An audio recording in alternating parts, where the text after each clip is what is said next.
اگر میں مر گیا ہوتا تو دوبارہ ہوش نہ آتا، مگر مجھے دوبارہ ہوش آیا۔ میں نے اپنے آپ کو ایک عجیب و غریب جھونپڑی میں پایا۔ ایک بوڑھا میرے سارے جسم کو، جو ننگ دھڑنگ زمین پر پڑا تھا، کسی مایا سے لیپ کر رہا تھا۔ وہ مایا اس کے ہاتھ میں موجود پیالے میں تھا۔ جیسے ہی مجھے ہوش آیا، میرے حلق سے تکلیف کے مارے چیخیں نکلنے لگیں۔ اس بوڑھے نے ایک عجیب سی جڑی بوٹی میرے ناک کے قریب کی اور پھر مجھے کوئی ہوش نہ رہا۔ دوبارہ ہوش آیا تو میں اسی طرح لیٹا تھا اور میرے جسم پر عجیب سے بڑے بڑے پتے موجود تھے، اور اب مجھے جلن بہت کم اور قابل برداشت حد تک محسوس ہو رہی تھی۔ لگتا تھا اس مایا لیپ نے اپنا اثر کیا تھا۔ میں نے آنکھیں گھما کر ادھر ادھر دیکھا، مگر قریب کوئی بھی نہیں تھا۔ جھونپڑی میں بہت کم روشنی تھی، شاید باہر اندھیرا ہونے والا تھا۔ میں کچھ دیر اسی طرح پڑا، ادھر ادھر دیکھتا رہا۔ مجھے اپنے محسن کی تلاش تھی، مگر وہ وہاں نہیں تھا۔ تقریباً 1 گھنٹے تک اسی طرح پڑے رہنے کے بعد آخر میں نے کچھ حرکت کا ارادہ کیا۔ کوشش کر کے میں اٹھا اور ابھی بیٹھ بھی نہ پایا تھا کہ مجھے تیز جلن نے بے حال کر دیا۔ میرے حلق سے پھر چیخیں نکلنے لگیں اور میں تکلیف کی شدت سے بے ہوش ہوتا چلا گیا۔ تیسری بار ہوش آیا تو ہر طرف اندھیرا سا تھا، اور اس اندھیرے میں بس ایک چراغ روشن تھا۔ میرے جسم میں درد پھر قابل برداشت تھی، اور اب کی بار میں نے ڈر کے مارے سر بھی ہلانے کی کوشش نہیں کی۔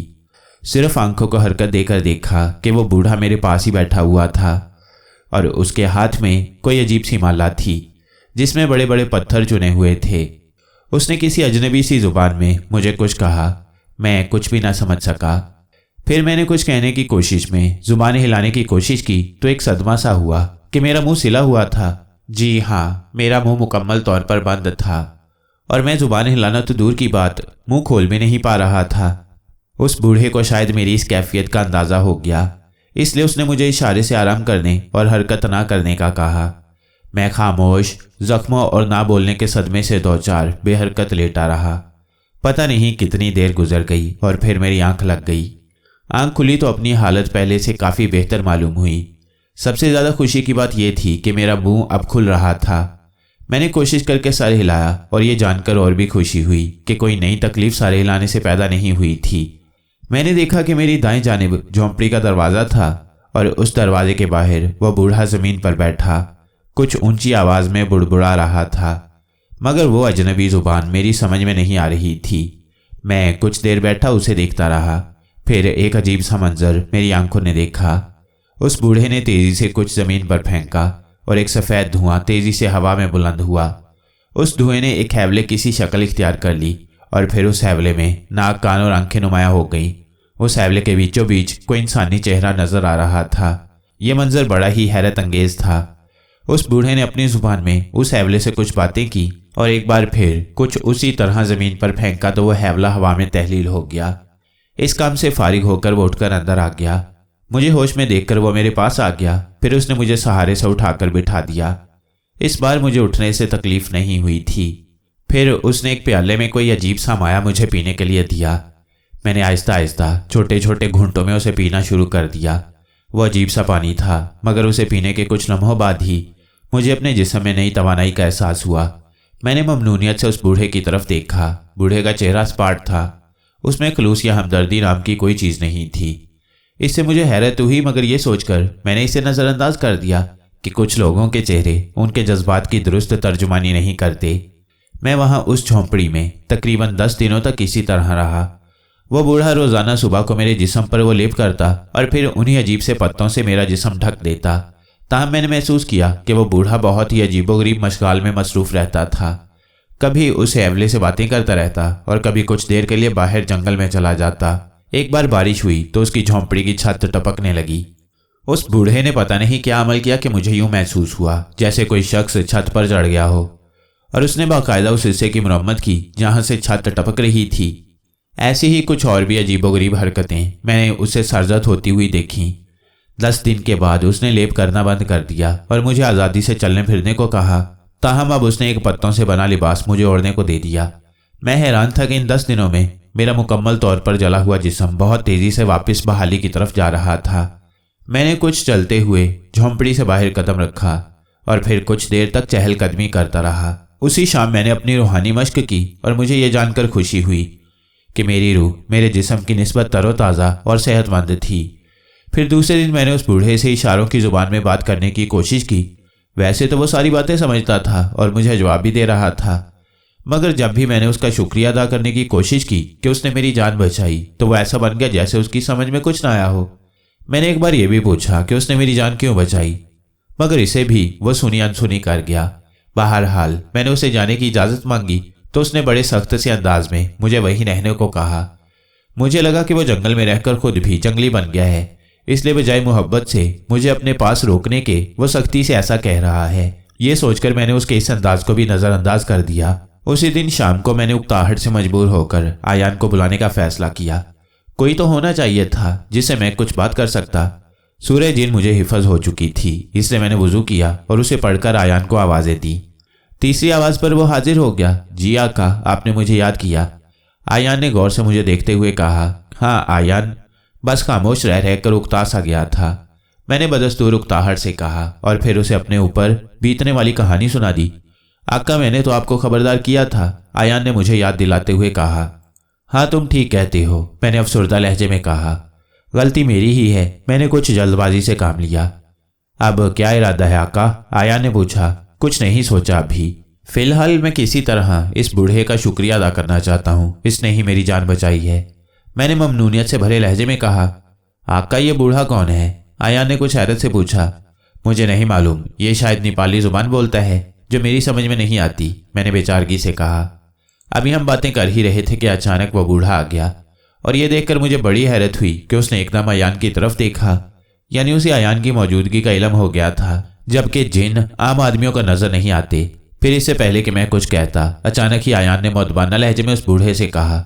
हजूर आप, मैं तो सोच भी नहीं सकता था कि इस वीराने में आपसे मुलाकात हो जाएगी। हमने तो हमेशा आपको महल में ही देखा है।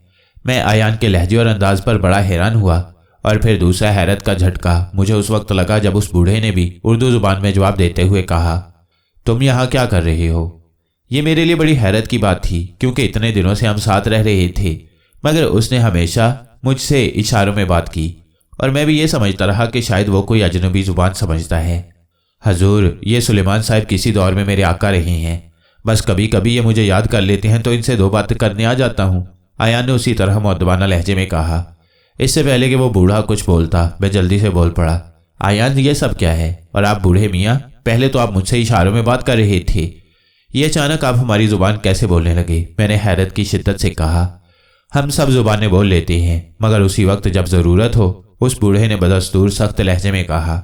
आका, ये माधोलाल सरकार हैं, मशरकी सोलोमन के सूबेदार, आयान ने तारुफ करवाते हुए कहा। मुझे हैरत का झटका लगा। बस बस, अब तुम जा सकते हो, माधोलाल ने जल्दी से कहा। शायद उसे आयान का तारुफ करवाना पसंद नहीं आया था। जो हुक्म सरकार, आयान ने कहा और फिर बगैर मुझसे इजाज़त लिए वो वहाँ से चला गया और मैं हैरत का बुत बना उस बूढ़े को तके जा रहा था। कुछ देर खामोशी के बाद मैंने ही सिलसिला कलाम दोबारा शुरू किया। मैं तो आपका शुक्रिया अदा करना चाहता था, मगर आपने मौका ही नहीं दिया। क्या मैं पूछ सकता हूँ कि इसमें क्या मसलहत थी? मैं बदस्तूर हैरत ज़दा था। कभी कभी ज़्यादा जान लेना खतरनाक होता है और यह बात यहाँ पर बिल्कुल दुरुस्त साबित होती है, माधोलाल ने उसी तरह सख्त लहजे में कहा। तुम्हारी इत्तला के लिए सिर्फ इतना बता देता हूँ कि तुम इस वक्त तालिश सरकार की कैद में हो और मुझे तुम्हारा निगरान बनाया गया है।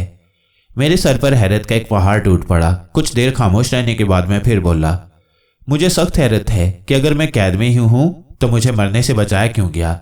मैंने उस जंगल में घुसकर कानून सीखने की थी, उसकी पादाश में मुझे जला दिया गया। फिर तुमने या फिर ताली सरकार ने मुझे क्यों बचाया, मैंने इंतहाई उलझे हुए लहजे में कहा। माधोलाल कुछ देर तक खामोशी से मुझे देखता रहा, फिर एकदम तेज लहजे में बोला, बस बस, मैंने कह दिया ना कि कोई और बात नहीं। सुबह ताली सरकार की वापसी है, वही तुमसे मिलकर कोई फैसला करेंगे। माधोलाल का लहजा हतमी था, इसलिए मैंने मजीद कोई सवाल नहीं किया। तब मुझे अब अच्छी तरह एहसास हो गया था कि मैं यहाँ एक कैदी हूँ। वो दिन भी किसी न किसी तरह गुजर गया और फिर अगले दिन माधोलाल मेरे पास आया।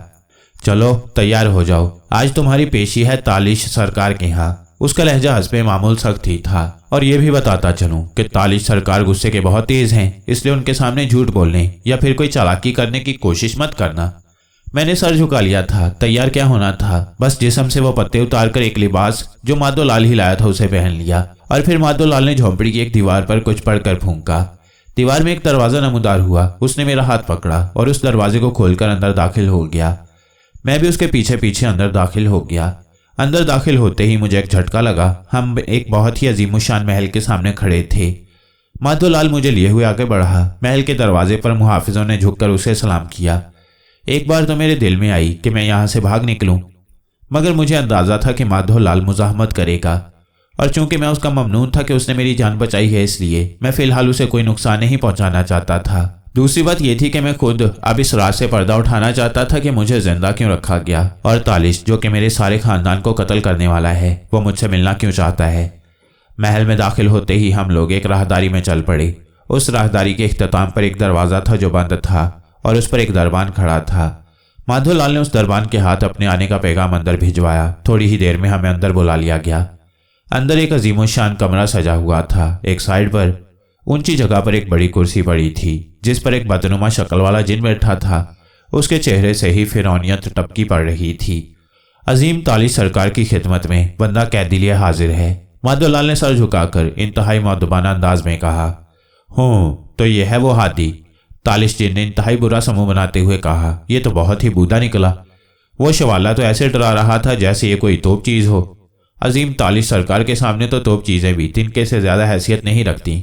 माधोलाल ने खुशामदाना लहजे में कहा, तालिश क्या मैं पूछ सकता हूँ कि मुझे जलने से क्यों बचाया गया? मुझे इल्म है कि तुमने मेरे सारे खानदान को कत्ल किया और मेरी भी जान के पीछे हो, मगर मुझे समझ नहीं आई कि तुम लोगों ने मेरी जान क्यों बचाई। मैंने उलझे हुए लहजे में कहा। हम कीड़ों मकोड़ों से बात नहीं करते, तालिश जिन ने मुंह बनाते हुए कहा। माधोलाल इसको तख्त पर ले चलो। जो हुक्म सरकार। माधोलाल ने मुझे एक तरफ को खींचते हुए कहा, मगर अब मेरी हिम्मत जवाब दे गई थी। मैंने इर्तकाज़ी तवज्जो से माधोलाल को उठाकर दूर पटक दिया और फिर अपनी मुकम्मल यकसुई से तालिश जिन को देखते हुए वो विर्द शुरू कर दिया जिससे जिन्नों के जिस्म को आग लग जाती है। ये वो जिन था जिसने मेरे वालिदैन को मेरे होश से पहले ही कत्ल करवाकर मुझे लावारिस कर दिया। तालिश जिन जो किसी कदर हैरत से माधोलाल को गिरते देख रहा था। एक लम्हे के लिए उसके चेहरे पर नागवारी के तासुरात उभरे। उसने घूर कर मेरी तरफ देखा। शायद उसे जलने वाली तकलीफ का सामना था, और फिर उसने मुंह ही मुंह में कुछ पढ़ा। दूसरा लम्हा मेरे ऊपर बहुत भारी था। मुझे ऐसा लगा जैसे मेरे सारे जिस्म में आतिश फिशां भर गया हो। मेरे जिस्म का जर्रा जर्रा आग उगल रहा था और ना चाहते हुए भी मेरे हलक से चीखें निकल रही थीं। इतने में माधोलाल उठ खड़ा हुआ और फिर उसने मुझे घूर कर देखा और मेरा जिस्म हवा में उठता चला गया। यकीनन वो भी इर्तकाज़े तवज्जो का माहिर था। फिर वो मुझे लिए हुए दूसरे कमरे में दाखिल हुआ, जहां पर एक लकड़ी का तख्त पड़ा था। उसने मुझे उस तख्त पर लेटा दिया। जैसे ही मेरा जिस्म उस तख्त से मस हुआ, उस तख्त के दोनों तरफ से चमड़े के बेल्ट मेरे जिस्म के गिर्द कसते चले गए। मैं हैरत से यह सब कुछ देख रहा था कि अचानक उस तख्त का निचला हिस्सा जो मेरी कमर के नीचे था तेज और नोकीले कीलों में तब्दील हो गया, जो मेरे जिस्म में तेजी से घुस गए। मेरे हलक से बेख्तियार चीखें निकलनी तेज हो गईं। तालिश जिन के अमल से तो मेरा रुआं रुआं पहले ही आग बना हुआ था, मगर अब उन नोकीले कीलों ने रही सही कसर भी पूरी कर दी। मैंने देखा कि मेरे जिस्म से खून तेजी से निकल रहा था। मुझे और तो कुछ ना सूझा। अपने आखिरी दाव के तौर पर मैं ऊंची आवाज में आयत करीमा तलावत करनी शुरू कर दी। आयत करीमा की तलावत की बरकत से तालिश जिन के दिए हुए अजाब से तो जान छूट गई, मगर ये नोकीले कील मुसलसल मेरे जिस्म में पैवस्त थे और खून बहुत तेजी से निकल रहा था। अब मैंने गौर किया तो वो खून मुख्तलिफ रास्तों से होता हुआ दूर जमीन पर पड़े एक बुत के सर पर गिर रहा था। अभी मैं उसे देख ही रहा था कि अचानक तेज रोशनी का छनाका हुआ और मैंने अजीम शवाला की रूह को देखा। अजीम शवाला के हाथ में एक लंबी सी छड़ी थी। उसने वो छड़ी जोर से माधोलाल की तरफ छटकी और माधोलाल का जिस्म कई टुकड़ों में तकसीम हो गया। फिर उन्होंने उसी अंदाज में छड़ी को झटका दिया और मेरे नीचे मौजूद तख्त दरमियान से टूट गया। मैं बदस्तूर बंधा हुआ था, मगर उसके टूटते ही नोकीले कील गायब हो गए और चमड़े के बेल्ट खुद ब खुद खुल गए। बेल्ट खुलते ही मैं एक झटके से नीचे गिर पड़ा। अजीम शवाला ने मेरे करीब आकर मुंह ही मुंह में कुछ पढ़ा और एकदम से मेरे इर्द गिर्द का मंजर तब्दील हो गया। अब मैं एक बंद कमरे में था जिसमें एक चारपाई पड़ी हुई थी। अजीम शवाला ने जल्दी से एक तावीज़ मेरी तरफ उछाला। इसे बांध लो और कभी अपने से जुदा मत करना। खुदा तुम्हें उन जालिमों से महफूज रखे। उनके लहजे में फिक्रमंदी नुमाया थी। उस तावीज़ को देखते ही मुझे याद आया कि ऐसा ही तावीज़ मेरे पास पहले भी था, मगर वो आग में जलने की वजह से ज़ाया हो गया था। मैंने जल्दी से वो तावीज़ अपने गले में लटका लिया।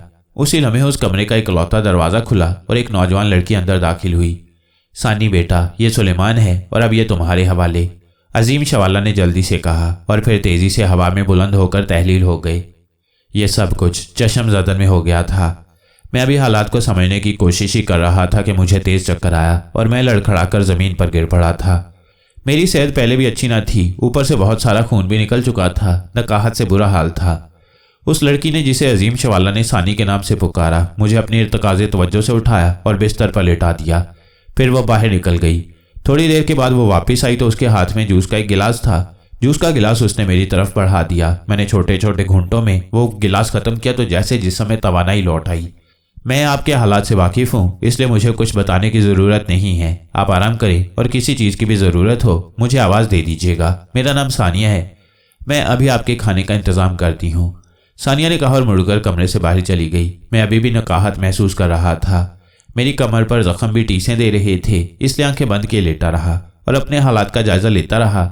मैं जो अपने आप को बहुत बड़ी रूहानी कुव्वत समझ बैठा था, तालिश जिन के सामने एक बच्चे की मानंद था। उसने कितनी आसानी से मुझे शिकस्त दे दी थी। वाकई वो बहुत ही ज़बरदस्त कुव्वत वाला जिन था। अगर अजीम शवाला इन मौके पर पहुंचकर मुझे बचा ना लेते तो यकीनन आज मेरी ज़िंदगी का आखिरी दिन होता। मगर ये बात मुझे अभी भी उलझन में डाल रही थी कि आखिर माधोलाल और तालिश जिन ने मुझे जलने के बाद बचाया क्यों। अगर मारना ही मकसूद था तो वो मुझे आसानी से उस हालत में भी मार सकते थे, और नहीं तो वो मुझे वैसे ही जला हुआ बेहोश छोड़ देते तो यकीनन चंद घंटों के बाद मेरी मौत यकीनी थी। मैं इन्हीं सोचों में गुम था कि सानी दरवाज़ा खोलकर अंदर दाखिल हुई। मैंने पहली बार उसे भरपूर नज़रों से देखा और मुझे अंदाज़ा हुआ कि वो बहुत खूबसूरत लड़की है। मुझे मालूम है कि आपके ज़ख्म अभी हरे हैं, लेकिन फिर भी आप पहले ये खाना खा लें, फिर मैं इन ज़ख्मों पर मरहम लगा दूंगी। पेट में कुछ जाएगा तो आपका जिस्म ज़्यादा बेहतर ज़ख्मों के खिलाफ मुज़ाहमत कर सकेगा। सानिया ने खाना मेरे आगे एक मेज़ पर रखते हुए कहा। मैं आहिस्ता से उठकर बैठ गया और आहिस्ता आहिस्ता खाना खाने लगा। सानी मुझे बगौर देख रही थी। आप नहीं खाएंगी? मैंने मुरव्वतन पूछा। नहीं, मैंने अभी थोड़ी देर पहले ही खाना खाया है और आप भी कोई तकल्लुफ़ न कीजिए। आप ज़ख्मी हैं इसलिए खाने को दुआ समझकर खा जाएं। इस बार सानी के लहजे में शौकी थी। मैंने खामोशी से खाना खाया और फिर लेटने लगा तो सानी ने कहा, लाएं मैं आपकी कमर पर मरहम लगा दूं, इससे ज़ख्म जल्दी भर जाएंगे। सानी ने मुझे लेटते देखकर कहा, आप जहमत ना करें, मैं खुद ही लगा लूँगा। मैंने झिझकते हुए कहा, क्योंकि वो बहरहाल लड़की थी। ओहो, कोई तकल्लुफ़ नहीं। मैंने ऐसा शख्स अपनी ज़िंदगी में कभी नहीं देखा जो अपनी कमर पर नहाते हुए साबुन ही लगा ले। तो आप मरहम कैसे लगाएंगे? उसके लहजे में वही शौकी थी। मुझे अंदाज़ा हुआ कि वो काफ़ी शौक और चंचल थी। अब मज़ीद तरद्दुद करना मुनासिब नहीं था, क्योंकि मुझे ज़ख्मों में टीसें उठती महसूस हो रही थीं और उनसे निजात इस मरहम से ही मुमकिन हो सकती थी। मैंने सानिया की तरफ पीठ की और फिर अपनी कमीज जो काफ़ी फट गई थी कमर से उठा ली। सानी ने मरहम लगाना शुरू कर दिया। हालांकि मेरी हालत ऐसी न थी कि इस सिचुएशन में कुछ ऐसा वैसा सोचता, मगर बहुत अजीब से एहसासात का तजुर्बा हो रहा था। जैसे भी उसका हाथ मेरे जिस्म को छूता था। कुछ देर में उसने तमाम जख्मों पर मरहम लगा दिया, फिर मुझे आराम करने का कहकर चली गई। बिस्तर पर लेटते हुए मैं कुछ सोच रहा था, मगर पता नहीं कहाँ से तेज़ नींद का झोंका आया और मुझे सुला गया। मैं काफ़ी देर तक सोता रहा और फिर जब उठा तो कमरे में 0 पावर का बल्ब ऑन था। मैं उठकर बैठ गया। कमरे का जायजा लिया तो देखा कि एक तरफ खिड़की थी जो पहले खुली थी मगर अब बंद थी। बाहर यकीनन अंधेरा फैला हुआ था। घड़ी पर वक्त देखा तो अंदाज़ा हुआ कि रात के 3 बजे हुए थे। शायद मैं दोपहर से अब तक सोता रहा था, इसलिए अब नींद पूरी होने पर आँख खुल गई थी। मैं अब नकाहत महसूस नहीं कर रहा था। कुछ देर तक बैठे रहने के बाद मैंने चंद कदम चलने का फैसला किया। ताहम जैसे ही मैं उठकर खड़ा हुआ एकदम चक्कर सा आया, मगर मैं हिम्मत करके खड़ा रहा। कुछ देर बाद मैंने चंद कदम चलकर देखा, अब चक्कर नहीं आ रहा था। चंद मिनट तक मैं चहलकदमी करता रहा और फिर बिस्तर पर आकर लेट गया। कुछ सोचकर मैंने आंखें बंद की ताकि अपनी रूहानी आंखों से इस घर का जायजा ले सकूं। मगर जैसे ही मैंने इर्तिकाज़े तवज्जो की कोशिश की, जहन बहुत बुरी तरह चकराया और साथ ही सर में दर्द शुरू हो गया। तकलीफ की वजह से मैं ना चाहते हुए भी बिस्तर पर लेट गया। काफ़ी देर तक मैं लेटा रहा मगर सर दर्द खत्म ना हुआ। फिर कुछ देर तक यूं ही बेहिस हरकत लेटे रहने से मुझे एक बार फिर गनूदगी का एहसास हुआ और फिर मुझे नींद आ गई। दोबारा तेज रोशनी के आंखों में पड़ने की वजह से आंख खुली। देखा कि सानी खिड़की खोल रही थी और सूरज चढ़ आया था। गुड मॉर्निंग सुलेमान साहिब, सानी ने अपने मखसूस शौक लहजे में कहा। अस्सलामु अलैकुम। बेख्तियार मेरे मुंह से निकल गया, क्योंकि अम्मा अक्सर मुझे कहा करती थी कि सुबह को उठकर जब सबसे मिलूं तो पहले सलाम करूं, इससे सारे दिन के कामों में बरकत होती है। लेकिन मेरे इस तरह सलाम करने से सानी शर्मिंदा सी हो गई। वालेकुम अस्सलाम। सॉरी, मुझे यूं अंग्रेज़ों की तरह गुड मॉर्निंग नहीं कहना चाहिए था। आखिर हम मुसलमान हैं। सानी वाकई शर्मिंदा थी। कोई बात नहीं, मैंने तो यूं ही सलाम कर दिया था। दरअसल मेरी वालदा ने मुझे सिखाया है कि सुबह उठकर सबसे पहले जो भी मिले उसे सलाम करो। मैंने साफ लहजे में असल बात बताते हुए कहा। आपकी वालदा ने बहुत अच्छी तरबियत दी है, सानी ने तारीफाना अंदाज में कहा, और मैं अम्मा के तज़किरे पर अफसरदा हो गया। अच्छा ये बताएं कि अब आप कैसे महसूस कर रही हैं? सानी ने मुझे अफसरदा देखकर मौजू तब्दील करते हुए कहा। बहुत बेहतर, आपका बहुत बहुत शुक्रिया कि आपने मेरा बहुत ख्याल रखा, और आपके लगाए हुए मरहम ने भी खूब काम किया, मैंने ममनून अंदाज में कहा। चलिए ये तो बहुत अच्छी बात है, सानी ने फिर अपने मखसूस शौकी भरे लहजे में कहा, और फिर अचानक संजीदा होती हुई बोली, आप बाहर आएंगे तो दाएं जाने वाला दरवाज़ा वॉशरूम का है, आप फ्रेश हो जाए जब तक मैं नाश्ता लगाती हूँ। उसने जल्दी से कहा, और इससे पहले कि मैं कुछ कहता वो बाहर निकल गई। मैं खामोशी से उठकर उसके पीछे ही कमरे से बाहर आ गया। ये एक कुशादा सा लाउंज था, सामने शायद किचन था, क्योंकि सानी अंदर दाखिल हो रही थी। साइड पर खाने का टेबल पड़ा था, और बाएं जाने पहला दरवाज़ा वॉशरूम का और दूसरा शायद किसी कमरे का था। फ्रेश होने के बाद मैं जब बाहर निकला तो देखा कि सानी ने टेबल पर नाश्ता लगा दिया था और बैठी शायद मेरा ही इंतज़ार कर रही थी। मैं भी उसके साथ ही बैठ गया। आप यहाँ अकेली ही रहती हैं? मैंने पूछा। जी नहीं, मेरी रिहाइश तो शहर में है, मैं इधर दादा जान की ख्वाहिश पर आई हूँ ताकि आपकी मेज़बानी हो सके, सानी ने कहा, और फिर ऑमलेट की प्लेट मेरे सामने रख दी। आपके दादा जान? मैंने सवालिया नज़रों से उसकी तरफ देखा। अजीम शवाला मेरे दादा जान हैं, सानी ने मुझे बताया, वो अक्सर मुझे मिलने आ जाते हैं। मैं अपनी दादी के साथ बेंगलोर शहर में रहती हूँ। बस आज सुबह वो मुझे मिलने आए और बोले कि मैं इस घर में, जो कि हमारी ही मलकियत है, उनका इंतज़ार करूँ। आपके बारे में उन्होंने मुख्तसर बताया। वैसे मैंने पहले भी आपके बारे में सुना हुआ था, इसलिए मिलने की हसरत भी थी, सो चली आई। मेरे बारे में कहाँ से सुना हुआ था? मैंने हैरत से पूछा। सोलोमन में अखबारात उसी तरह छपते हैं जैसे कि हमारी इस इंसानी दुनिया में, और सिर्फ सोलोमन के बासी ही उसे देख और पढ़ सकते हैं। हैरत है, मुझे इसका एहसास ही नहीं हुआ कि मैं इतना मशहूर हो गया हूँ, मैंने भी मुस्कुराते हुए कहा। मुझे दादाजी ने बताया था कि आपके पास हिफाजती तावीज़ है, इसलिए अब सरकारी कारिंदे आप तक नहीं पहुँच सकते। आप यहाँ पर ही आराम से रहें जब तक आप मुकम्मल तौर पर सेहतयाब नहीं हो जाते।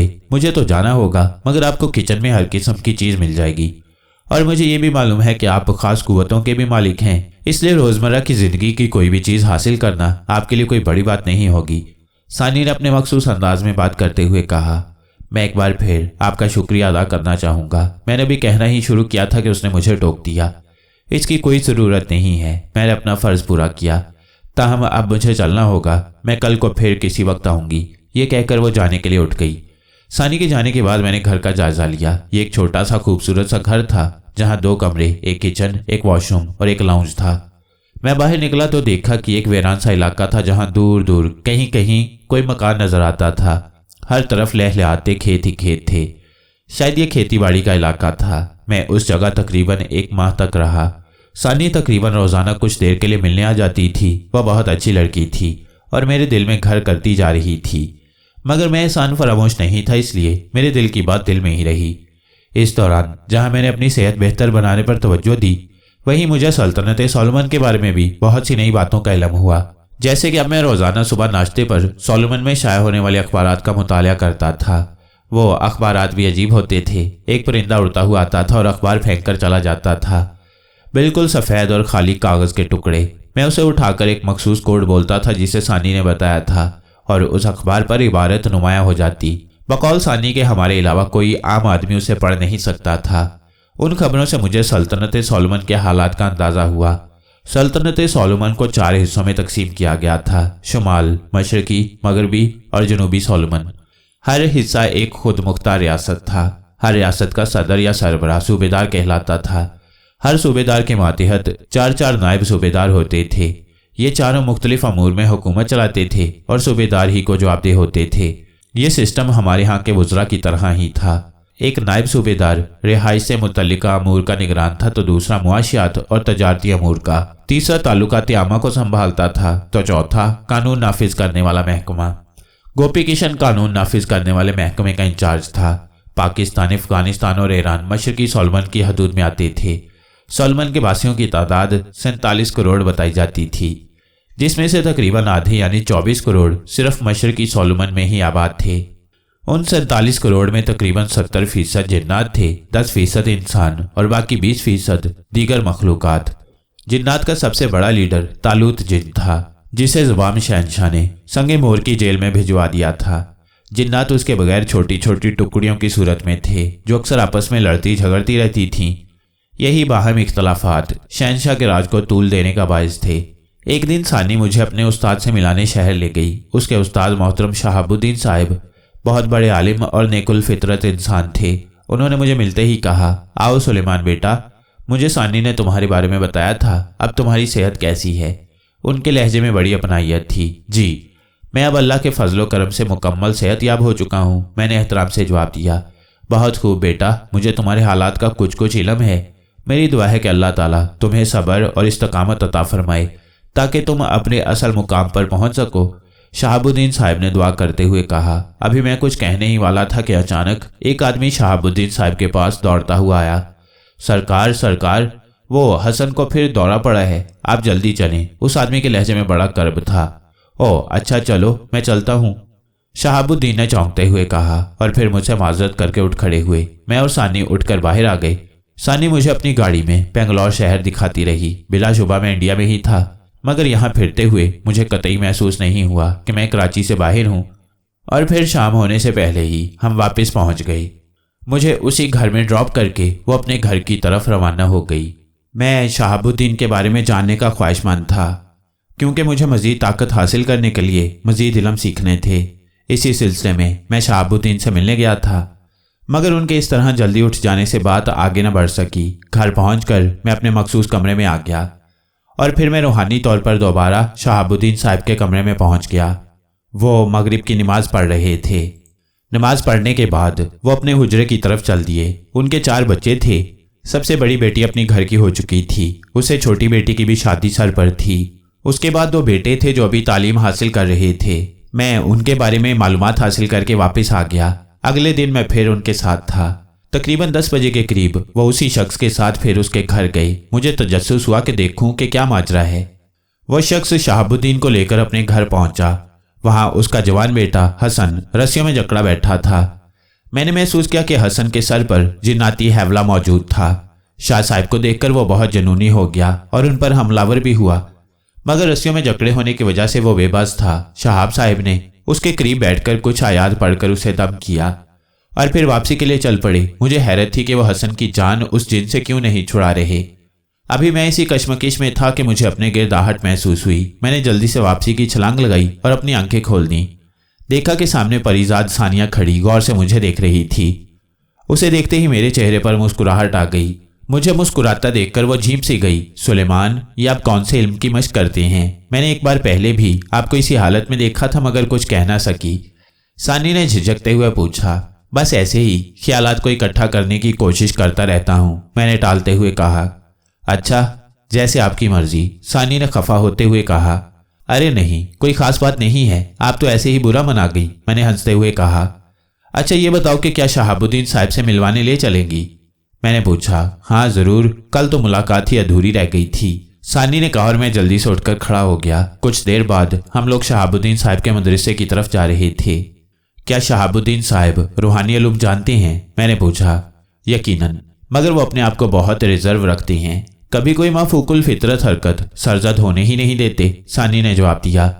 क्या वो जिन्नात को भी काबू कर लेते हैं? मैंने अगला सवाल किया। मालूम नहीं, सानी ने मुख्तसर सा जवाब दिया।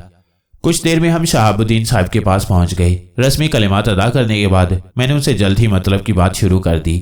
मोहतरम उस्ताद, क्या आप मुझे रूहानी इल्म सीखने में कोई मदद कर सकते हैं? मैंने पूछा तो वो चौंक पड़े। क्या सीखना चाहते हो बेटा? उन्होंने पूछा। मेरे मुकाबले में बहुत ही खतरनाक ताकतें हैं, जो भी आप सिखा सकें मैं आपका मशकूर होऊंगा, मैंने मुअद्दबाना अंदाज में कहा। बेटा, हम लोग तो अल्लाह की इबादत करने वाले लोग हैं, हमें उन कुव्वतों से क्या लेना देना। हमसे सीखना है तो कुरान सीखो या फिर कोई शरई मसला पूछ लो, उन्होंने आजिज़ी से पूछा। उस्ताद मोहतरम, हम अपनी रूह को इतना ताकतवर कैसे बना सकते हैं कि वह जादुई जाले को तोड़ सके? मैंने एक सवाल पूछा तो शहाबुद्दीन साहब ने चौंक कर मेरी तरफ देखा। सानी भी मुझे गहरी नज़रों से देख रही थी। बेटा, यकीनन अल्लाह ताला के कलाम में बड़ी ताकत है, कोई ना कोई तरीका तो यकीनन होगा, मगर मैं माजरत चाहता हूँ कि इस मामले में कोई रहनुमाई या मदद नहीं कर सकता, उन्होंने उसी तरह आजिज़ी से कहा और मैं समझ गया कि वो इस लाइन के बंदे ही नहीं हैं। अभी मैं सोच ही रहा था कि उनसे इजाज़त तलब करूं कि वही शख्स आज फिर आदम का सरकार कुछ वक्त मिल सकेगा? उसने इस बार कुछ संजीदा लहजे में कहा। हाँ ज़रूर, चलो मैं दम कर दूं, उन्होंने उठते हुए कहा। सरकार, गुस्ताखी की माफ़ी चाहता हूँ, मगर क्या आप किसी और आमिल का पता बता सकते हैं? हम देख रहे हैं कि पिछले 1 माह से आप मुसलसल दम कर रहे हैं, मगर कोई अफाका नहीं है। अगर आप हमारी रहनुमाई किसी और आमिल के सिलसिले में कर दें तो हम बहुत शुक्रगुजार होंगे, उस शख्स ने बदस्तूर संजीदा लहजे में कहा। देखो भाई, मैं अपनी सी कोशिश कर रहा हूँ और इसका तुमसे कोई मुआवजा भी वसूल नहीं कर रहा। मुझे अगर किसी और आमिल का इल्म होता तो ज़रूर तुमको पहले ही उस तरफ रवाना कर चुका होता। मेरी कोशिश है कि अल्लाह ताला के कलाम पाक से उसको शिफायाब करूँ। यकीनन कलाम पाक में बहुत ताकत है, मगर अगर तुम मुतमईन नहीं हो तो कोई बात नहीं, मैं अपना अमल बंद कर देता हूँ। शाह साहब के लहजे में खलूस साफ जाहिर हो रहा था और मैंने देखा कि आने वाले के चेहरे से भी शर्मिंदगी जाहिर हो रही थी। अगर आप इजाज़त दें तो एक नज़र मैं मरीज को देख लूँ, अचानक मैंने कहा तो शहाब साहब और सानी दोनों ने चौंक कर मेरी तरफ देखा।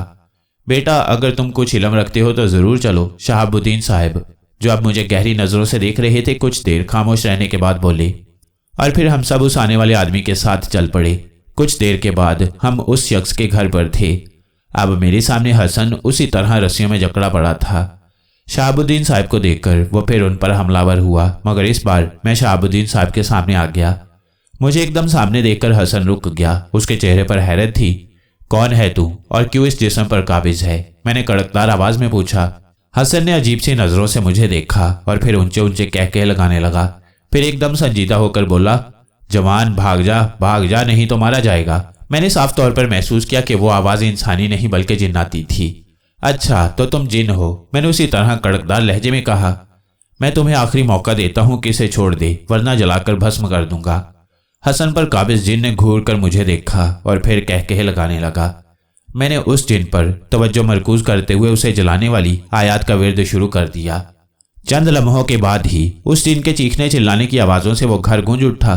तुम कौन हो? उस जिन ने चीखते हुए बामुश्किल पूछा।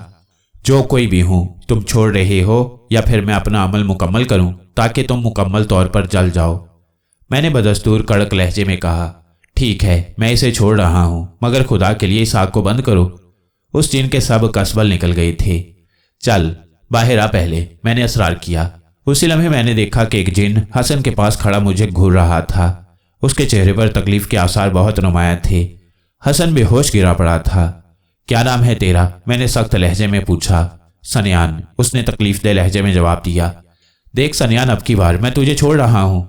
अगर दोबारा तूने इस शख्स पर काबिज होने की कोशिश की तो फिर तुझे जलने से कोई नहीं बचा सकेगा, मैंने कड़कदार लहजे में कहा और फिर दूसरी आयत का विर्द करके उसे इस तकलीफ से निजात दिलाई। मैंने देखा कि वो वहीं खड़ा मुझे कीनातोज नज़रों से देख रहा था। मुझसे दुश्मनी बड़ी महंगी पड़ेगी जवान, उसने इस बार धमकी आमेज लहजे में कहा। मैंने उसका जवाब देने की बजाय अपने इर्तिकाज की तवज्जो से उसे जकड़ लिया और फिर एक बार हवा में बुलंद करके बहुत तेज़ी से ज़मीन पर दे मारा।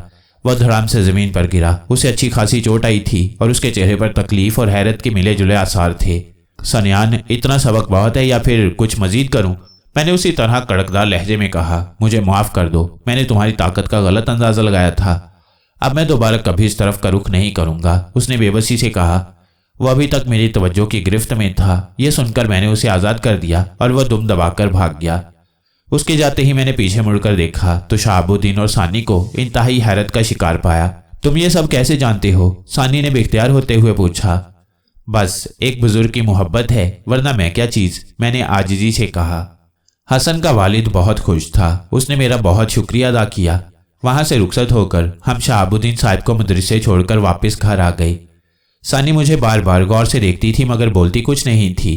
घर पहुंचकर वो बोली, सुलेमान, क्या आप ये जिन्नात वाला इल्म मुझे सिखा सकती हैं? उसके लहजे में मासूमियत थी। इससे पहले दादाजी ने मुझे इर्तिकाज़े तवज्जो यानी यकसुई हासिल करने का तरीका बताया था। उससे मैं बहुत बड़े बड़े काम जो शायद जिस्मानी तौर पर ना कर सकूं कर लेती हूँ, मगर मुझे और भी इल्म सीखने का शौक है, जैसे ये जिन्नात से लड़ना और इनको अपने काबू में करना। इसके लिए सूरज जिन का चिल्ला करना पड़ता है, लेकिन ये कोई खास इल्म नहीं है। मैं खुद एक तालिब इल्म हूँ और मजीद इल्म सीखने का ख्वाहिशमंद हूँ ताकि ताली सरकार से मुकाबला करने की पोजीशन में आ सकूं, मैंने जवाब दिया। जैसे आपकी मर्जी, सानी ने बुझे हुए लहजे में कहा। अच्छा चलो नाराज मत हो, मैं तुम्हें सिखाता हूँ, मैंने उसके लहजे से मुतासिर होते हुए कहा और फिर मैं उसे सूरज जिन का अमल बताने लगा। ये 40 दिन का चिल्ला था। वो उस अमल की तफसील बहुत गौर से सुन रही थी। ये अमल करके मैं जिस जिन को चाहूंगी अपना गुलाम बना सकूंगी? सानी ने पूछा। नहीं, मगर तुम्हारे रूहानी हवास जाग जाएंगे, तुम जिन्नात को देख सकोगी। इस कामयाब अमल के बाद एक और छोटा सा अमल है जिससे किसी को गुलाम बनाया जा सकता है, मैंने तफसील बताते हुए कहा। अच्छा ठीक है, पहले मैं ये 40 दिन वाला अमल कर लूं, फिर पूछूंगी कि किसी जिन को कैसे गुलाम बनाया जाता है। सानी ने कुछ सोचते हुए कहा, क्या मैं पूछ सकता हूं कि तुमको इसकी क्या ज़रूरत पड़ गई? मैंने बगौर उसको देखते हुए पूछा। बस वैसे ही, शायद कुछ ज़रूरत पड़ जाए, सानी ने सादा से लहजे में कहा। शायद वो बताना नहीं चाहती थी। कुछ देर इसी तरह की बातें करके वो चली गई, मगर मैं सोच में पड़ गया। मेरी तवानाई बहाल हो चुकी थी और मेरी रूहानी सलाहियतें भी वापस लौट आई थीं। इसलिए अब मैं कुछ ऐसे अमल सीखने के लिए बेताब था कि जिनकी मदद से मैं 40 से टक्कर ले सकूं। मुझे तो वैसे ही उससे बड़े हिसाब चुकता करने थे, ऊपर से उसने मेरे साथ ऐसा सलूक करके एक और कर्ज मेरे सर डाल दिया था। फिर मुझे अजीम शवाला का ख्याल आया, अगर मैं उनकी रूह को बुलाकर पूछूं कि वो मुझ तक कैसे पहुंचे, और आखिर तालिश ने मुझे बचाने के बाद मारने की कोशिश क्यों की। यकीनन वो इसका जवाब दे सकेंगे। ये सोचकर मैंने कमरे में रात को अमल करने का प्रोग्राम बनाया। रात को जब मैंने अमल शुरू किया और अभी मैंने तीसरी बार ही अजीम शवाला की रूह को पुकारा था कि वो आ गई। क्या बात है सुलेमान? अजीम शवाला की रूह ने पूछा। मैं तकलीफ दही की मुआफ़ी चाहता हूँ, मगर कुछ सवालात ऐसे हैं कि मुझे आपके अलावा और कोई नज़र नहीं आता जो जवाब दे सके, इसलिए मैंने आपको बुलाने की तकलीफ की, मैंने डरते हुए कहा। क्योंकि पहली बार जब मैंने उन्हें बुलाया था तो वो बहुत खफा लग रहे थे, जैसे उन्हें मेरा बुलाना अच्छा ना लगा हो। हाँ बोलो, मैं कोशिश करूंगा कि जितना जानता हूं वो बता सकूं, अजीम शवाला की रूह ने कहा। तालिश जी ने मुझे जलने के बाद क्यों बचाया, और अगर माधोलाल की मदद से बचा ही लिया था तो फिर मारने के लिए उस जादुई तख्त के हवाले क्यों किया? मैंने फौरन सवाल कर दिया। बेटा, एक बात याद रखो, तालिश जिन तुम्हारा इस दुनिया में सबसे बड़ा दुश्मन है, इसलिए उसका कोई भी अमल तुम्हें किसी भी तरह से धोखे में न डाल दे कि शायद वह तुम्हारे बारे में कोई हमदर्दी रखता है। उसी ने तुम्हारे माँ बाप को कत्ल किया, ज़बान बादशाह की तरह। ये भी बहुत जालिम और बेरहम है। तुम्हें बचाने का फैसला उसका नहीं था, तुम खुद अपनी कोशिश से बच गए। हाँ, एन उस वक्त जब तुम भागने वाले थे तालिश जिन ने तुम्हें बेहोश कर दिया। इस तरह उसने तुम्हें भागने से रोक लिया, और फिर उसने माधोलाल को इसलिए तुम्हारी तीमारदारी की ड्यूटी लगाई क्योंकि माधोलाल ने तालिश को बताया था कि अगर जादुई तख्त के जरिए तुम्हारा खून शैतान के बहुत ही अजीज बुत पर डाला जाए तो तुम्हारी मौत के फौरन बाद तुम्हारी रूह तालिश की गुलाम बन जाएगी। और ये सच भी है। चूंकि तुम एक हादी हो, इसलिए तुम्हारी रूह को कुछ खास कुव्वतें हासिल हैं जो किसी और को हासिल नहीं हैं। इसलिए तालिश जिन लालच में आ गया। अगर अल्लाह ताला की खास मदद हासिल ना होती और मैं ऐन वक्त पर ना पहुंच जाता तो शायद वो अपने अमल में कामयाब हो चुका था। अजीम शवाला ने तफसील से बताते हुए कहा, और मेरा दिमाग इस सारी प्लानिंग के बारे में सुनकर ही चकरा सा गया। मुझे एक बात की समझ नहीं आती, तालिश जिन इतना ताकतवर है तो वो मुझे तलाश क्यों नहीं कर सकता? ये जो आपका दिया हुआ तावीज़ है, क्या ये इतना ही ताकतवर है कि वो मुझे तलाश नहीं कर सकता? मैंने कुछ सोचते हुए कहा। तुम्हारी बात सच है, और इस सवाल से तुम्हारी रूहानी बसीरत की अक्कासी भी होती है। दरअसल इस सवाल का जवाब बहुत गहरा है, मगर मैं तुम्हें मुख्तसर जवाब देने की कोशिश करता हूँ। अल्लाह ताला ने तुम्हारी हिफाजत के लिए एक खुफिया बंदोबस्त किया है। तालिश जिन जिन्नात की तारीख का सबसे ताकतवर जिन है, इसलिए वो भी किसी इंसान की मौजूदा जगह के बारे में जानने की ख्वाहिश करता है तो उसका मुस्तकबिल और हाल पढ़ लेता है। इसके अलावा एक और सादा सा इल्म है जिसमें रूहानी आँख की मदद से किसी भी इंसान या जिन को सारी दुनिया में सेकंड्स में तलाश कर लिया जाता है, मगर उस इल्म का तोड़ ये तावीज़ है। लिहाजा तालिश जिन अब इन तरीकों को इस्तेमाल करके तुम तक नहीं पहुंच सकता। अजीम शवाला ने तफसील से बताते हुए कहा, क्या आप मुझे बता सकती हैं कि आप इतने वसूख से कैसे कह सकती हैं कि मैं ही हादी हूँ? आपको या तालिश जिन को मेरे हादी होने का कैसे पता चला? मैंने अगला सवाल किया। बस इस सवाल से मैं डरता था। अजीम शवाला की रूह कुछ इस तरह का शिकार नजर आई। फिर कुछ देर की खामोशी के बाद उन्होंने कहना शुरू किया, सच में बहुत ताकत है, इसलिए मैं सच ही बोलूँगा। हकीकत यह है कि यह हमाकत मुझसे हुई थी जब तुम्हारी माँ तुराबा के पाँव भारी हुए तो तुम्हारे वालिद अरमगान ने तुम्हारे मुस्तकबिल के बारे में जानने की कोशिश की। उसने इस सिलसिले में मुझे आगाह किया। मैंने तजस्सुस के हाथों मजबूर होकर तुम्हारे वालिद अरमगान की इजाज़त से तुम्हारे मुस्तकबिल तक रसाई हासिल की, और मैंने तुम्हारा मुस्तकबिल एक हादी की सूरत में देख लिया और फिर जोश में आकर अरमगान को बता दिया। हम लोगों ने ख्याल नहीं किया कि अरमगान का एक गुलाम जिन शरारतन हमारी बातें सुन रहा था। वो तालिश जिन का खास चेला था, लिहाजा उसने ये बात तालिश तक पहुंचा दी। चूंकि हादी का मतलब था कि तुम ज़बान शहनशाह की शहनशाहत मिटाने आ रहे हो और तालिश की हाकमियत भी ज़बान शहनशाह के दमे खम से ही है, इसलिए वो तुम्हारा दुश्मन हो गया। चूंकि अरमगान भी बहुत सी ताकतों का मालिक था, इसलिए तालिश ने धोखे से उसे मरवा दिया और मशहूर कर दिया कि वह शहनशाह का गद्दार था। जब मैंने मदाखलत करने की कोशिश की तो मेरे भी खिलाफ हो गया और फिर मेरे एक देरीना दुश्मन की मदद से उसने मुझ पर भी काबू हासिल कर लिया। मुझे रास्ते से हटाकर वो तुम्हारी तलाश में तराबा से टकरा गया। तराबा ने बहुत मुकाबला किया मगर वो तालिश के मुकाबले में कुछ भी ना थी, इसलिए वो बेचारी भी अपनी जान से गई। ताहम मरते हुए उसने तुम्हें अपने एक गुलाम जिन के हवाले कर दिया। ये है सारी कहानी और मेरी कोताही, जिसने इतनी सारी जानें भी ले ली और अल्लाह ताला के कुदरती अमल में भी खराबी डाली। वरना तुम इस वक्त तक एक नॉर्मल ज़िंदगी गुजारते जब तक कि तुम हादी के रूप में मुकम्मल तौर पर ढल न जाते। फिर कोई तुम्हारा बाल भी बीका नहीं कर सकता था।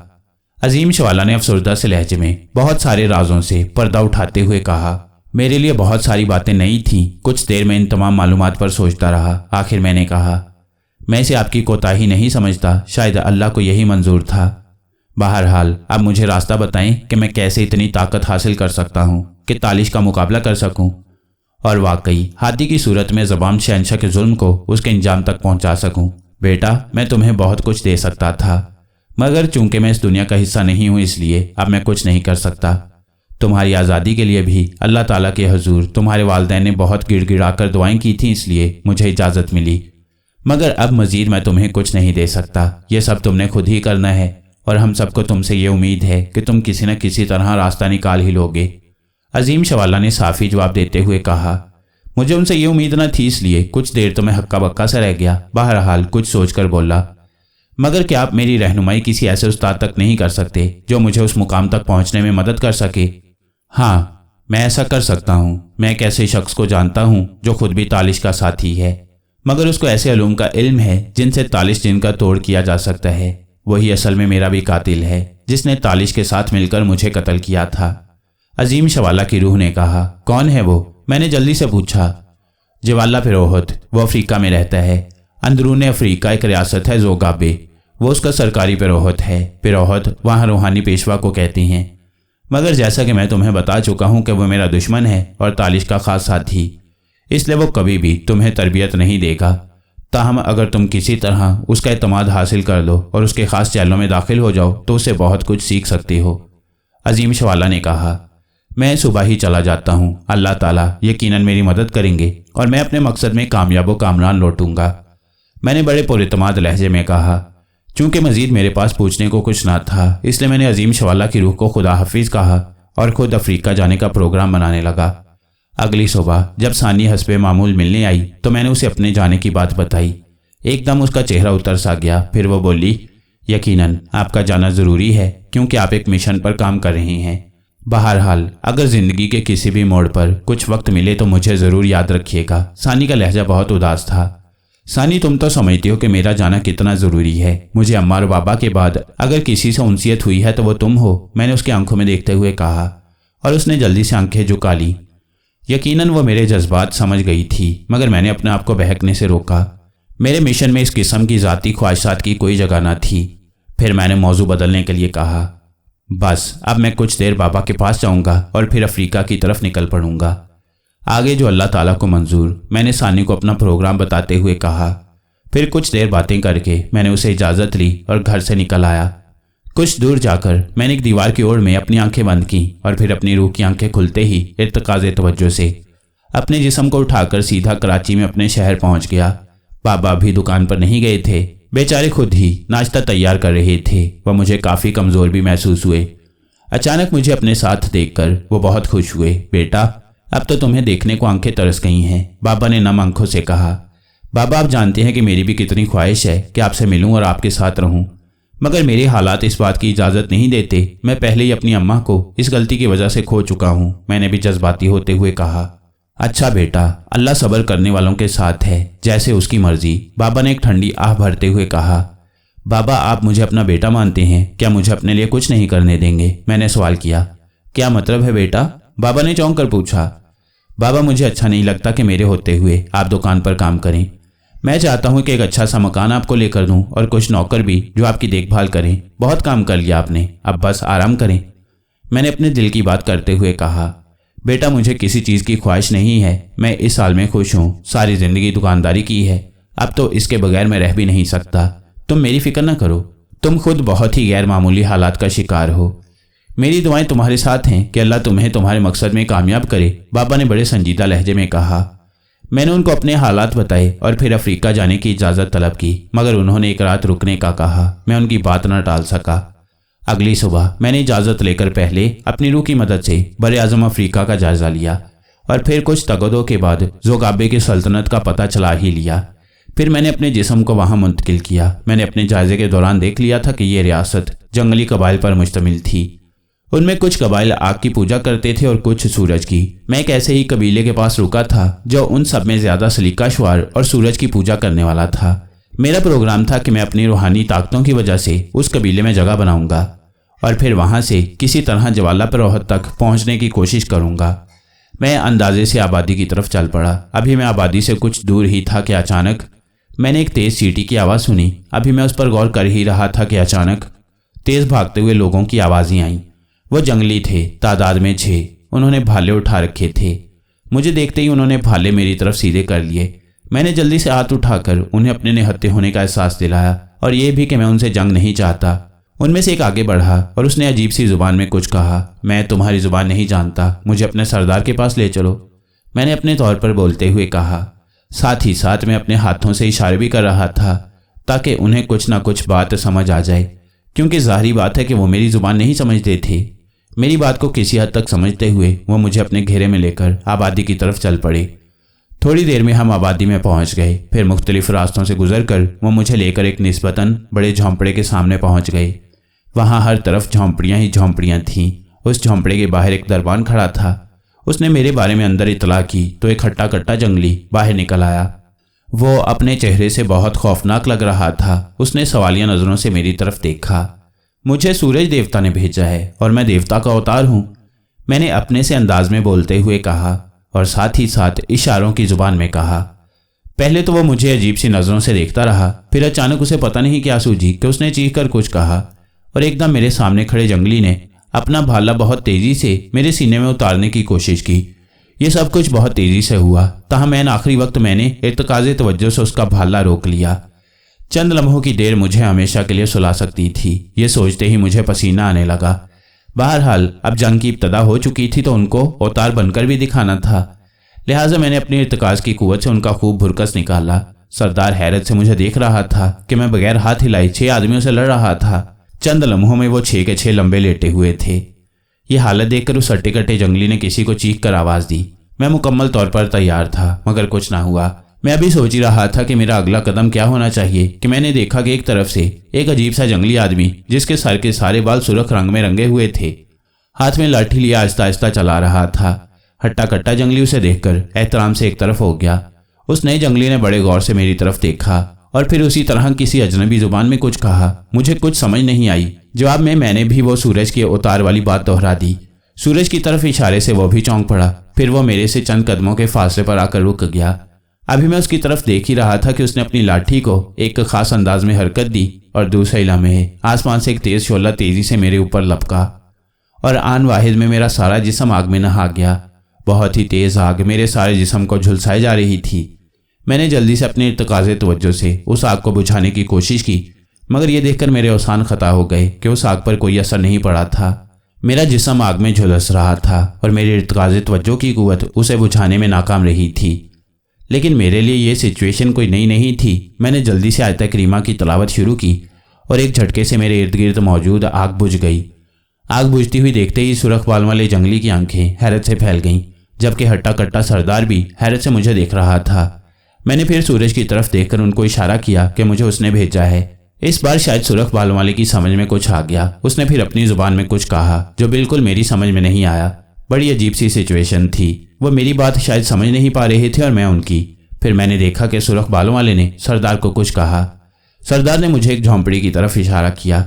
मैं समझ गया कि वो मुझे वहां जाने का कह रहा है। मैं उसी झोंपड़ी की तरफ चल पड़ा। सरदार ने दरवाज़ा खोलकर मुझे बड़े एहतराम से अंदर जाने को कहा। मैं झोंपड़ी में चला गया। झोंपड़ी अंदर से बहुत कुशादा और खूबसूरती से सजाई गई थी। यकीनन ये कोई गेस्ट हाउस टाइप की कोई चीज़ थी। मैं वहाँ एक कुर्सी नुमा मूड़े पर बैठ गया। अभी थोड़ी देर ही हुई थी कि अचानक दो जंगली औरतें जो शक्ल सूरत से कुछ खूबसूरत लग रही थी दरवाज़ा खोलकर अंदर आ गईं। पहले तो मेरे सामने खड़ी रहीं, मगर फिर बेतकल्लुफ़ी से आगे बढ़कर मेरे कपड़े उतारने की कोशिश करने लगीं। मैं समझ गया कि सरदार ने शायद उनको मेरी खिदमत करने के लिए भेजा होगा। मैंने नरमी से उन्हें अपने से दूर किया, मगर वो हद से गुजरती जा रही थीं। एक ने तो जल्दी से अपने जिस्म पर मौजूद मुख्तसर से कपड़े उतार दिए। इस खतरनाक सिचुएशन को देखकर मेरे पास कोई और रास्ता नहीं था कि ज़बरदस्ती उन्हें बाहर जाने का कहता। मैंने इर्तकाज़े तवज्जो से उन्हें दरवाजे की तरफ धकेल दिया और गुस्से से दरवाजे से बाहर जाने का इशारा किया। मेरी ताकत का तमाशा देखकर वो घबरा गईं और फिर जल्दी से बाहर चली गईं। मैंने इस मुसीबत के टलने पर खुदा का शुक्र अदा किया। तकरीबन 1 घंटा इसी तरह इंतज़ार करने के बाद मुझे एक जंगली ने दरवाजे से झांक कर बाहर आने का इशारा किया। मैं बाहर निकला तो देखा कि काफ़ी लोग इकट्ठे हुए थे। सबसे नुमाया बहुत बूढ़ा जंगली था जिसने अपने गले में हड्डियों की माला पहनी हुई थी। उसके एक हाथ में एक लाठी थी जिसके ऊपरी सिरे से धुआं उठ रहा था। उसके दाईं तरफ सुरख बालों वाला जंगली मुअद्दबाना अंदाज में खड़ा था। मैंने बाकी लोगों पर नज़र डाली तो मुझे सरदार भी नज़र आ गया और फिर एक तरफ मुझे एक एशियाई शख्स भी नज़र आया जिसने काफ़ी पुरानी और फटी हुई पैंट शर्ट पहनी हुई थी। मुझे शक्ल से वो चीनी बाशिंदा लगा। उस बूढ़े जंगली ने उस चीनी बाशिंदे की तरफ देखकर ऊंची आवाज़ में कुछ कहा। फिर चीनी बाशिंदे ने टूटी फूटी अंग्रेजी में मुझसे पूछा कि मैं कौन हूँ और यहाँ क्या करने आया हूँ। मुझे खुशी हुई कि उनके साथ बात करने का कोई तो तरीका मिला। मैंने भी अंग्रेजी में उसे बताया कि मैं सूरज देवता का अवतार हूँ और मुझे सूरज देवता ने इस खित्ते में मजहब की तबलीग के लिए भेजा है। मेरी बात सुनकर चीनी हैरत से मुझे देखने लगे जैसे मेरे सर पर सींग उगाई हों, मगर उसने तर्जमा करते हुए मेरी बात उन जंगलियों तक पहुंचा दी। जैसे ही उन्हें इस बात का इल्म हुआ, एकदम से तमाम जंगलियों में खलबली मच गई। कुछ मुझे एहतराम से देखने लगे और कुछ शक से। बूढ़े जंगली ने चीनी से कुछ कहा और फिर उस चीनी ने तर्जमा करते हुए मुझसे इस बात का सबूत मांगा। मेरी समझ में नहीं आ रहा था कि उनको क्या सबूत फराहम करूं। फिर कुछ सोचकर मैंने उस चीनी को कहा कि वो उन लोगों से पूछे कि वो क्या सबूत मांगते हैं। चीनी ने मेरी बात उन तक पहुंचा दी। ये बात सुनकर बूढ़ा जंगली और सुरख बालों वाला आपस में खुसर फुसर करने लगे। थोड़ी देर के बाद बूढ़े जंगली ने उस चीनी से कुछ कहा जिसका तर्जमा उसने इन अल्फाज में किया। हमारे यहाँ ये रिवायत है कि एक सूरज देवता का अवतार आने वाला है, मगर उसकी निशानी ये है कि वो जब चाहेगा सूरज की रोशनी मध्यम कर देगा, क्योंकि सूरज देवता उसकी ख्वाहिश का एहतराम करते हैं। यही उस अवतार की सबसे बड़ी निशानी है। अगर तुम ये निशानी दिखा सकते हो तो हम तुम्हें सूरज देवता का अवतार मान लेते हैं। इस अजीब सी फरमाइश ने मुझे मुश्किल में डाल दिया। मेरी रूहानी कुव्वत इस कदर नहीं थी कि मैं सूरज की रोशनी मध्यम कर सकता, और अगर मैं ऐसा करने से इनकार कर देता तो यकीनन वो मुझे अपना अवतार ना समझते, जिससे मेरा उनके पास क़याम बहुत मुश्किल हो जाता। मुझे यकीनन किसी मसलहत से काम लेना था। मैं अभी यह सोच ही रहा था कि बूढ़े जंगली ने उसी चीनी बाशिंदे के तवस्सुत से फिर कहा कि अगर मैं ये नहीं कर सकता तो फिर मुझे अपना बयान वापस ले लेना चाहिए, क्योंकि वो जानते हैं कि मैं ऐसा नहीं कर सकता, क्योंकि ऐसा सिर्फ असल अवतार ही कर सकेगा जो मैं नहीं हूँ। बात बिगड़ते देखकर मैंने फौरन एक फ़ैसला किया और उनको कहा कि मैं तैयार हूँ, मगर सूरज देवता की मर्जी है कि मैं ये करतब 2 दिन के बाद दिखाऊं। मेरा मकसद कुछ वक्त लेना था, मगर मेरी बात सुनकर बूढ़ा जंगली और सुरख बालों वाला दोनों चौंक पड़े। फिर उन्होंने कुछ कहा जिसका तर्जुमा उस चीनी ने यूं किया, बेशक 2 दिन के बाद सूरज देवता की इबादत का दिन है। तुम शायद देवता के अवतार ही हो जो तुमने उस मुबारक दिन का इंतखाब किया, मगर फिर भी अपने दिल की तसल्ली के लिए हम उस निशानी को ज़रूर देखेंगे, और तब तक तुम हमारे पास मेहमान की हैसियत से रहोगे। तुम्हें जो चाहिए तुम मांग सकते हो। मुझे ये जानकर खुशी हुई कि मैंने वक्त लेने के लिए जो चाल चली थी वो इत्तफाकन उनके इबादत वाला दिन साबित हुई। बहरहाल इतनी बात करके वो लोग मुंतशिर होने लगे और फिर मैं भी अपने उसी गेस्ट हाउस नुमा झोंपड़े में आ गया। थोड़ी देर ही गुजरी थी कि वो चीनी अंदर दाखिल हुआ। मुझे सरदार ने आपके पास भेजा है ताकि अगर आपको किसी चीज़ की ज़रूरत हो तो मैं उन्हें बता सकूं। उस चीनी ने उसी तरह टूटी फूटी इंग्लिश में कहा, मगर उसका लहजा मुअद्दबाना था। ठीक है, तुम बाहर बैठो, मुझे ज़रूरत महसूस हुई तो मैं बुला लूँगा। मैंने उसको जवाब दिया। मैं नहीं चाहता था कि वो हर वक्त मेरे सर पर सवार रहे। उसके बाहर जाते ही मैं ज़मीन पर बैठ गया और फिर मैंने अपनी रूहानी परवाज़ से पूरी बस्ती का एक चक्कर लगाया। सरदार अपनी झोंपड़ी में चला गया, जबकि वह बूढ़ा जंगली और सुरख बालों वाला भी एक तरफ जा रहे थे और आपस में बातें भी करते जा रहे थे। मुझे उनकी ज़ुबान से नावाकफियत का बड़ा अफसोस हुआ, वरना मैं उनकी बातों से काफ़ी मालूमात हासिल कर सकता था कि वो मेरे बारे में क्या सोच रही हैं। अचानक मुझे ख्याल आया कि क्यों ना उस चीनी के ज़रिए इन जंगलियों की ज़ुबान सीखने की कोशिश की जाए। ये सोचकर मैंने अपनी रूहानी परवाज़ ख़त्म करके आंखें खोल दी। फिर उठकर बाहर से उसी चीनी को बुलाया। वो झोंपड़ी के बाहर ही मौजूद था। जब मैंने उससे उन जंगलियों की ज़ुबान सिखाने का कहा तो वो फ़ौरन ही रजामंद हो गया। फिर उसने मुझे ज़ुबान सिखाने की कोशिश शुरू कर दी। मेरे लिए वो सब कुछ अजनबी था, इसलिए 1 घंटे तक मुख्तलिफ अल्फाज ज़हन नशीन करते करते मेरे सर में दर्द शुरू हो गया। फिर मैंने उसे बाहर जाने का कहा और आराम करने एक बिस्तर पर लेट गया जो उसी झोंपड़े में लगा हुआ था।